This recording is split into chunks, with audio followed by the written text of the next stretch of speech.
السلام علیکم my dear and respected thinkers, daily reflection میں حاضر خدمت۔ آج میں سوچ رہا تھا کہ ہم اس شخص کو معاف کیوں نہ کر دیں جو ہمارے ہر کام میں روڑے اٹکاتا رہا ہے، اسے جو غلط فہمیوں کا شکار ہو کر ہم سے بدظن رہا۔ تمام غیر ضروری منفی نوعیت کی باتوں کو ذہن سے نکال کر اس شخص کو سچے دل سے معاف کر دیں جو آپ کا حق کھا گیا، آپ کی شرافت سے ناجائز فائدہ اٹھا کر آپ کے حصے کی دولت سمیٹ کر چلتے بنا، آپ کو ڈاج کرا کر آپ کے حصے کا عہدہ لے بیٹھا۔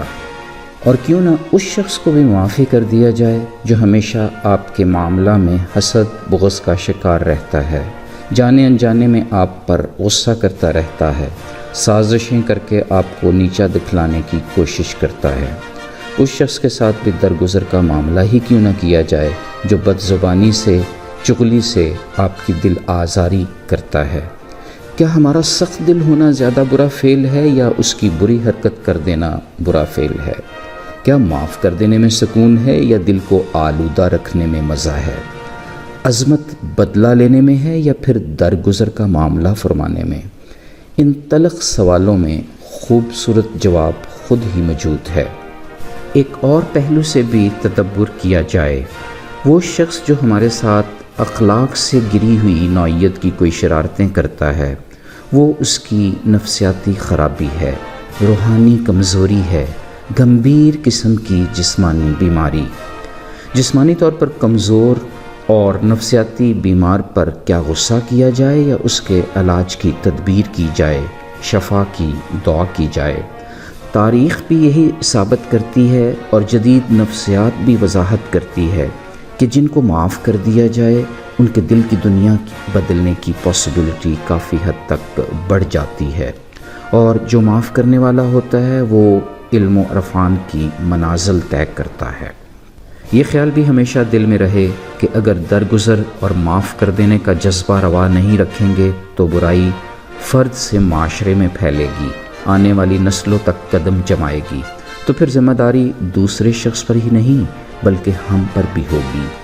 معاف کر دینے سے بہت بڑی معاشرتی تبدیلی رونما ہوتی ہے جس کا پھل سانجہ ہوتا ہے۔ لوگوں کی کوتاہیوں کو بھول جانے سے گھروں میں نعمتوں کی بارش ہوتی ہے، زندگی کے ہر میدان میں عظمت پڑاؤ ڈالتی ہے۔ یقیناً یہ خیال ضرور ذہن میں آئے گا کہ مجرم کو سزا ملنی چاہیے، ورنہ تو پھر وہ دوسروں کے ساتھ بھی ایسا ہی کرے گا۔